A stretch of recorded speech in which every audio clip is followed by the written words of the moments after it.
a big rich town. I just come from the poet's part. Bright light, city life, I gotta make it, this is where it goes down. Just happen to come up hard. Legal or illegal, baby, I gotta make it. I never took a straight path nowhere. Life's full of twists and turns, bumps and bruises. I live, I learn. I'm from that city full of yellow cabs and skyscrapers. It's hard to get a start in these spots, but Alright. Finally, I think I finally got this right. I had to get these settings right, man. And my bit rate was too high and it was causing major buffering issues. But right now, my studio is saying excellent connection the whole time. No problems. Oh my goodness. I just did this like 2-3 times. And yeah, I was gonna let the first run stay up. And I said, man, that was trash. I'm not doing. I couldn't go out like that, man. But yeah, I'm trying to practice these lives. I'm just going off the dome right now. I do not have any notes, so I'm not gonna go bit by bit what happened in the episode. I can't really remember what happened anyway, so to help kind of keep me on point, I'm just gonna have more of a character focus. So I got the cast pulled up, and that kind of will bring me back to, you know, my memories as far as trying to give this review. But one thing that did stuck out to me was the theme of this episode, which, you know, was predetermination versus free will, and do these characters really have it in this episode? And after looking at this episode, nobody has any choices, man. But before I get into this, guys, welcome back to the Catch Up After Review. It's been a while since I posted anything from Power, since Book 3 has ended. You know what, man? Just one more time. Yeah.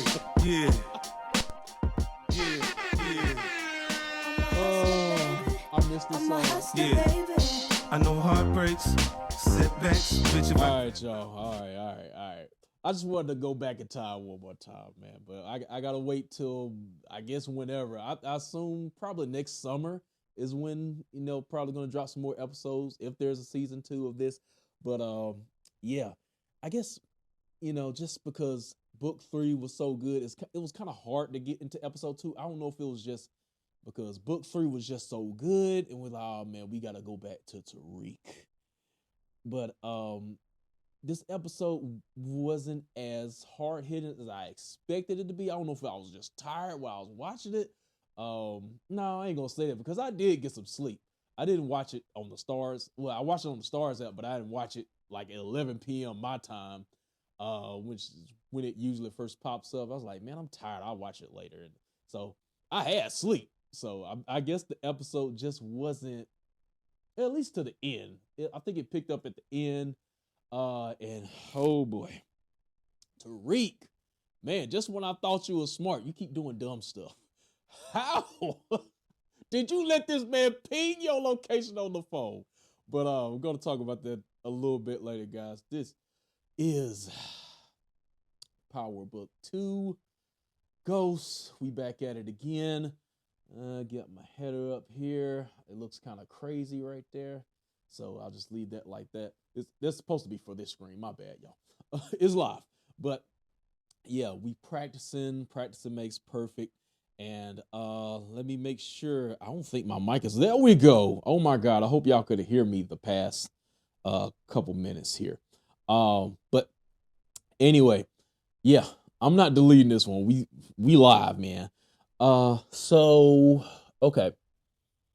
As far as this episode, so going back to the main theme of this predetermination versus free will, I like how they you know, intertwine that. Definitely with, you know, the different characters in this episode. You saw several examples.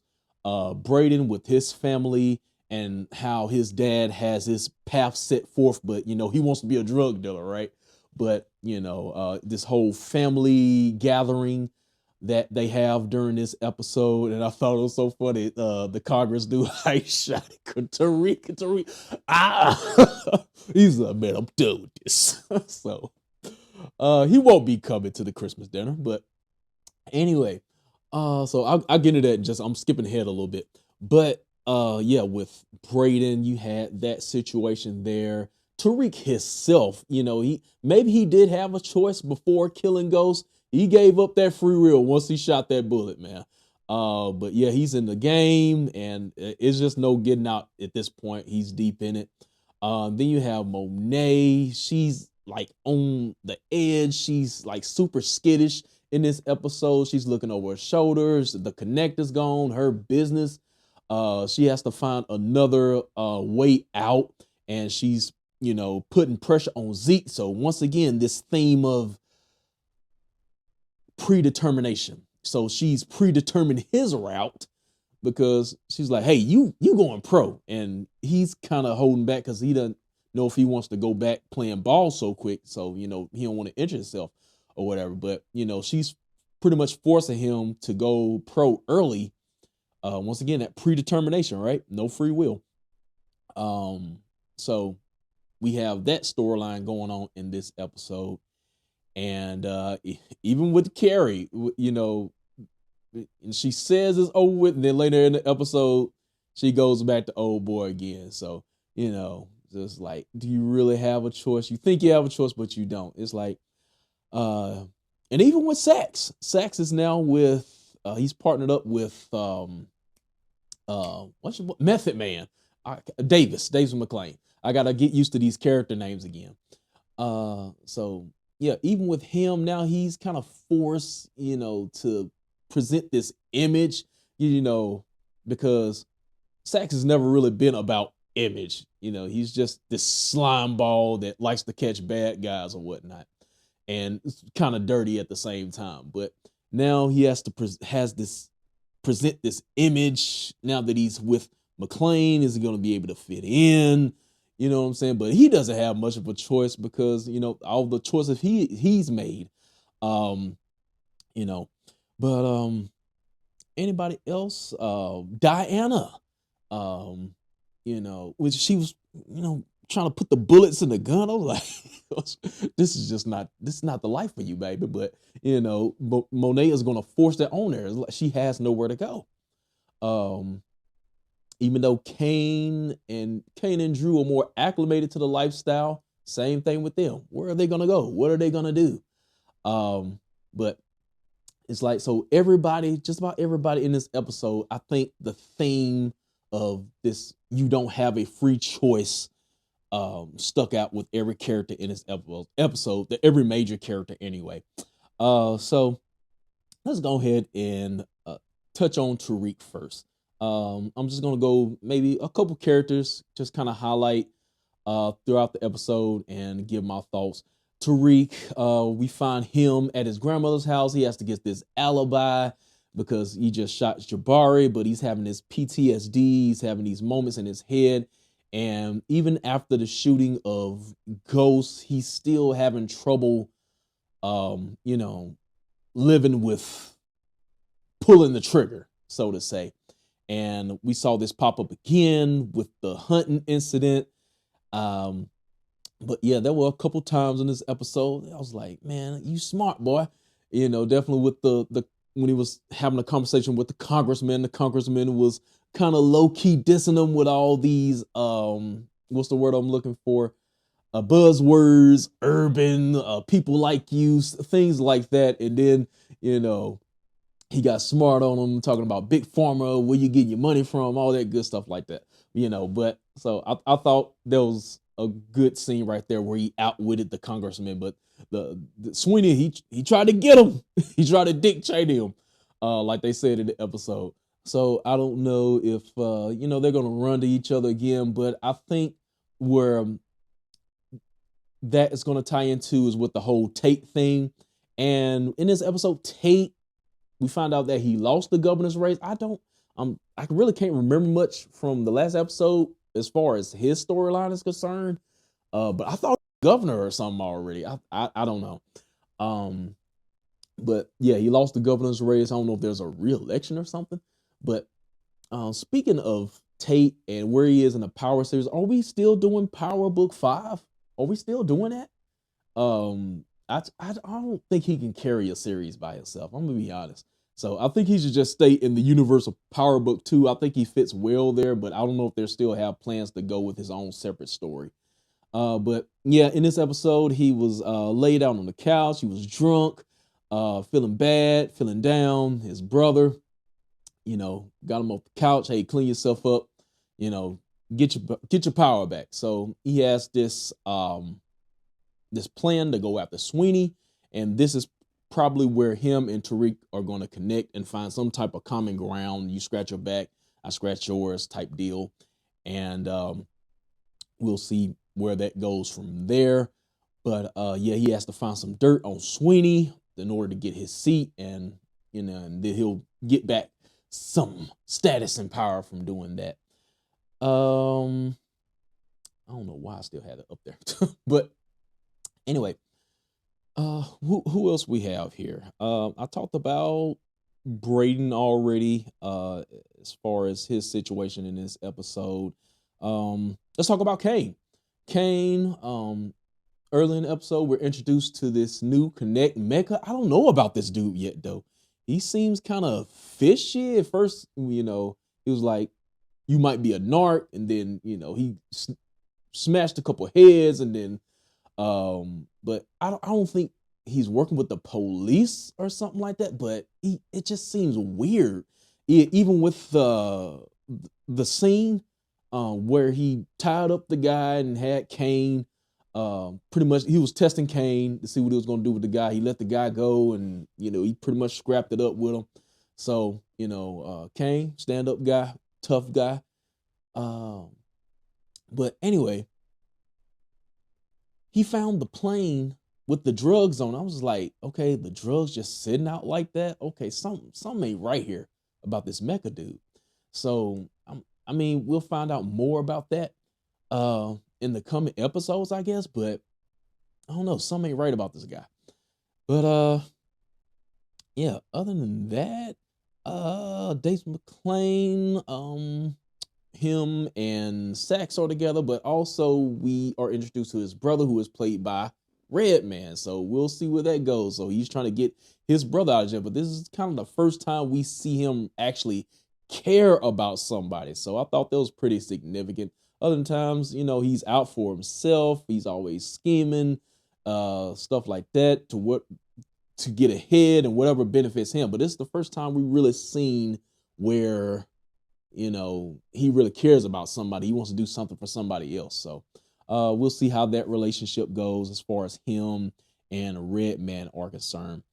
And then I think I touched on Monet a little bit in this episode, but early in the episode, and this kept going on. They played like this strange music, like this suspenseful music, and I was like, man, this is so cheesy. Why did they keep doing that? And they just kept playing it and playing it. So that was a little annoying, but that's just a little tidbit that I was annoyed with.